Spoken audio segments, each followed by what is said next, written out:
Hey there, everybody. Parks Owza here with Inven Global, and I'm joined by Blaber after an absolute decimation of EG in the first game of the second week. You're now 3-0. You've looked absolutely incredible, just like all spring.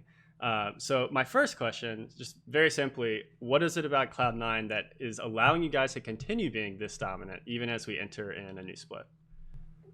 I think for us, we're just practicing the same hard as we've always been. I think everyone is really hungry to win this split, especially just because it's summer and going into Worlds, we want to have a strong performance.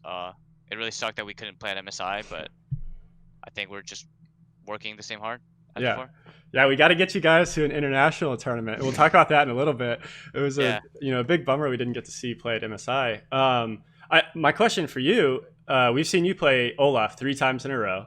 You've been obviously smashing on it. What is it about Olaf? Why can you play that champion so well? I think we talked to Jizuke or someone who said like the NA teams are bad against playing against your Olaf specifically. So what's going on there? Well, he didn't look so great against it either, so Oh, not sure sorry. I what don't know he's why I saying. said Jizuke. That was a Freudian slip. I meant Niski. That's my bad. Oh, My okay. bad. Yeah. Yeah. Yeah, I think I'm really good at Olaf in general, but I also think Olaf is a champion that utilizes priority really well. And I think my team sets me up really well with just pushing picks. Like Nishi, for example, picked Karma, and then Jizuke counterpicked with Kasten, which was just crazy. But I mean, you can do whatever you want. But Or not.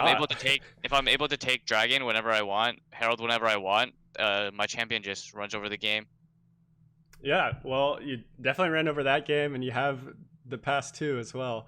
Um, I think there's a really big narrative, obviously, this spring, and I don't know if we're still talking about that right now, but obviously in the spring you came in, you replaced Svenskeren, who's the MVP of the split. Cloud9 was super dominant.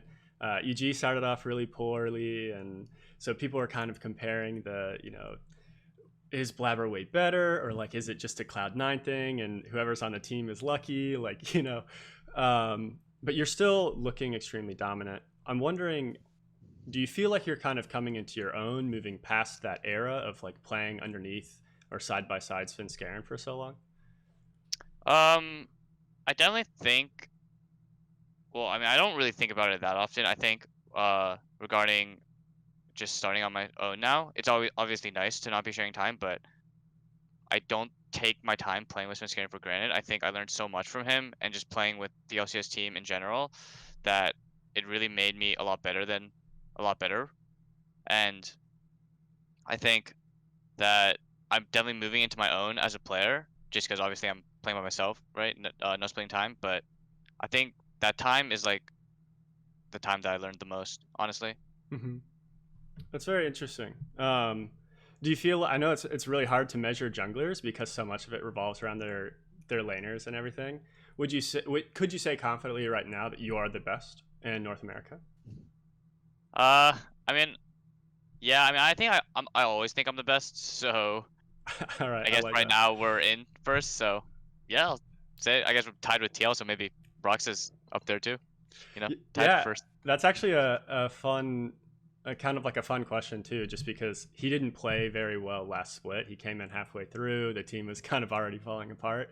So that'll be an interesting one. I'm really excited for that matchup. I don't know when y'all play them. I want to ask some about international play. Obviously, we didn't get to see you play at MSI, which is a really big bummer.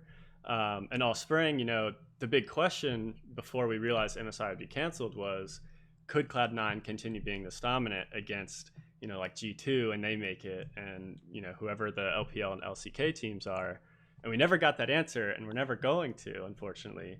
But of course, as you said, hopefully you guys are going to make it to Worlds, and then we'll get kind of a taste of that. These teams can't compete with you, and you've shown that multiple times, even now into the summer. What do you feel like you would be able to do as far as playing international teams? I think it's hard to tell, honestly, because right now we're not really challenged individually, and although I think our team plays really good, it's always easier to play from ahead than behind, especially if we're always ahead or almost like usually ahead, right? So we're really prized at playing from ahead. But if we're not winning lanes or not winning jungle internationally, then maybe it'll be harder for us to play, or it'll just be a new experience for us. So I think it's really hard to tell right now, but I think we'll be fine, honestly. I know that like draft and stuff has to be a little different as well. Like we're seeing different metas, like they're playing a bunch of really weird stuff, especially in the LEC. I was watching there this morning. Um, do you feel like your draft would have to change significantly if you went international, or do you think you could continue kind of playing what you play and just maybe change style a little bit to match them? I think going internationally, our draft will change just because um, I think there are some flaws in our drafting, and it's stuff that we know. Like, obviously, someone who is better than us could punish, because a lot of times when we're talking draft, we're like, if we were on this other side of this matchup, we'd be really happy, or like, we will just win both sides. Is what we say a lot. And if teams aren't able to punish us in NA, then we can draft however we want. Um, but I think if we're going to be punished internationally, then we can't draft however we want. We have to draft accordingly to our strengths, I guess, compared to theirs. So I definitely say it's not the easiest for us. If we just drafted however we wanted, it wouldn't be the easiest for us if we drafted however we wanted internationally. So you'd have to clean things up a little bit at least.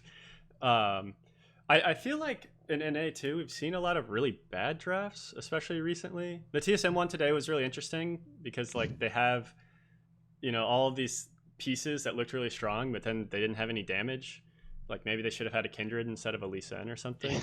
Yeah. And then, I mean, you called it out a second ago, like the last pick Kassadin was really interesting into the Karma. Are you running into these things in scrims and like just question marking, or is this stuff that you feel like just gets fumbled every once in a while on stage? Not really. Most NA teams draft extremely normal. I'm sure NA teams think that about us when we play scrims because I think we by far have the most ridiculous drafts. Um, there's a lot of stuff we don't pull out on stage, obviously, like that we're playing in scrims. We haven't played really anything new, but we have a lot of crazy picks that we try, and um, yeah, I think most NA teams draft pretty normally. Hmm. Um, well, I want to see more fun stuff, but I guess I can just watch you guys in other regions for that, and middle sticks on TSM. Uh, Last question, and then I'll let you go. If you could get known, if you would be known by any one champ, who would you want it to be? Like Svenskeren obviously had the Sejuani painting or whatever on the wall. Oh, for my If they were gonna like put you up there and paint somebody, who would you want that to be? I think it's hard to choose one champ. I think I'm already pretty known for my Kindred. I think Lee Sin and Gragas was what I was known for most last split. So if it would be for my last split performance, probably one of those.